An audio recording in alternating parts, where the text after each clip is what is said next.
बिस्मिल्लाहिर्रहमानिर्रहीम। अस्सलाम वालेकुम। आज मैं आपको बताऊंगी क्रिस्पी अंडा पराठा बनाने का तरीका।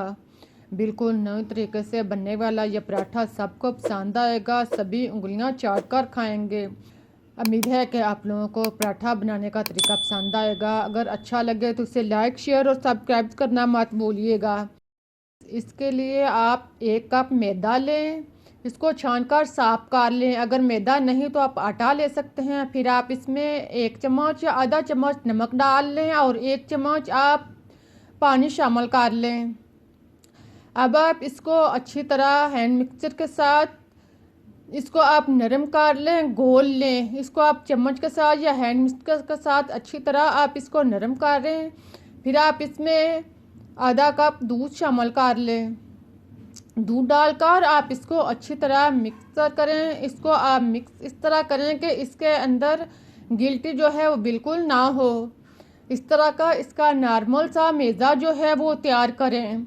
1 अदद अंडा लें, इसको आप तोड़कर इसमें शामिल करें और अंडे को आप अच्छी तरह इसके अंदर फेंटें, इसके अंदर यकजां करें। इसी तरह इसका मिक्सचर जो है वो तैयार कर लें।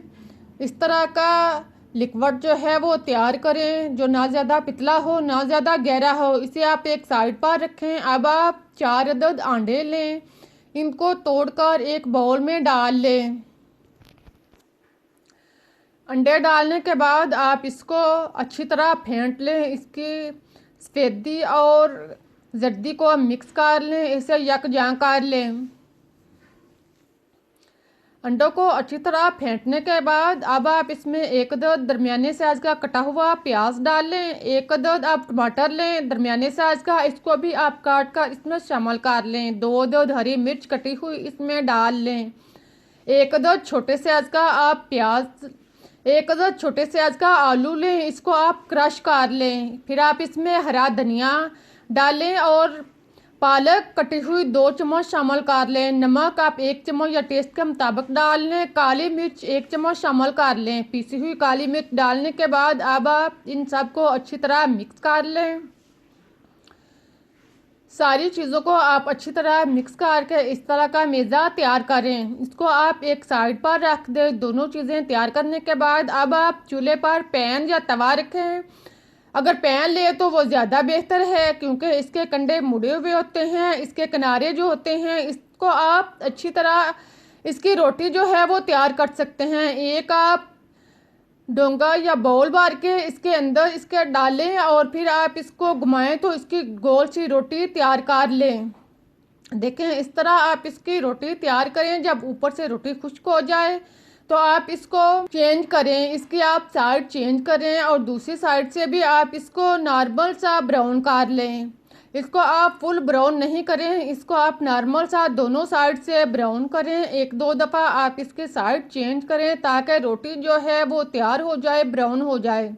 जब रोटी दोनों साइड से ब्राउन हो जाए, इस तरह की तैयार हो जाए, तो आप इसको निकाल लें। इसे आप एक प्लेट या बाउल वगैरह में निकाल कर एक साइड पर रख दें। अब आप दूसरी रोटियां भी इसी तरह तैयार कर लें। नीचे आप थोड़ा सा ऑयल लगा लें, फिर आप इसके ऊपर एक डोंगा बार के इसके ऊपर डाल लें और इसको आप घुमाकर गोल सी रोटी की तरह कर लें। जिस साइड पे आप पैन को घुमाएंगे इसी साइड पे लिक्विड जो है वो फैलता जाएगा। इसी तरह आप इसको घुमाकर इसकी गोल सी रोटी तैयार करें। सारी रोटियां इसी तरह तैयार करें। हमारे पास 4 से 5 अदद रोटियां जो हैं वो तैयार हुई हैं। देखें रोटी कितनी नरम सॉफ्ट तैयार हुई है। इसी तरह आप रोटी को तैयार करके एक साइड पर रख दें। अब आप पैन में देसी घी डालें 1 चम्मच। इसको आप पैन की सतह पर अच्छी तरह फैला लें। अगर आपके पास देसी घी नहीं तो आप ऑयल ले सकते हैं। इसको आप अच्छी तरह पैन पे की सतह पर फैलाने के बाद अब आप 2 डोंगे बार का अंडे के इसके ऊपर डाल लें और इसको आप पकने दें। जब ये साइडों से पकना शुरू हो जाए, हाफ अंडा तैयार हो जाए, तो इसके ऊपर आप रोटी डाल लें। रोटी डालने के बाद आप इसको आहिस्ता से इसके ऊपर सेट करें, हाथ के साथ दबाएं ताकि रोटी जो है इसके साथ चिपक जाए। फिर आप इसी तरह 1 मिनट के लिए छोड़ दें और इसके बाद आप इसको हरकत दें। इस दौरान आप चूल्हा जो है वो स्लो रखें, ज़्यादा तेज़ नहीं रखें। इसके बाद आप इसको हरकत देंगे तो रोटी के साथ अंडा जो है वो अच्छी तरह सेट हो जाएगा। फिर आप इसकी साइड चेंज करें। साइड चेंज करने के बाद आप एक हिस्से पर, आधे हिस्से पर आप मोज़रेला डालें। मोज़रेला डालने के बाद आप इसको बाकी आधी रोटी को इसके ऊपर फोल्ड करें और फिर आप एहतियात के साथ इसको हरकत दें ताकि रोटी जो है वो ब्राउन हो जाए, लेकिन ख्याल रहे कि मोज़रेला जो है वो ख़राब ना हो। इसी तरह आप एक दो दफ़ा इसकी साइड चेंज करना चाहें तो कर लें। दोनों साइड से ब्राउन करने के बाद निकाल लें। आप देखें कितना अच्छा और मज़े का पराठा जो है वो तैयार हुआ है।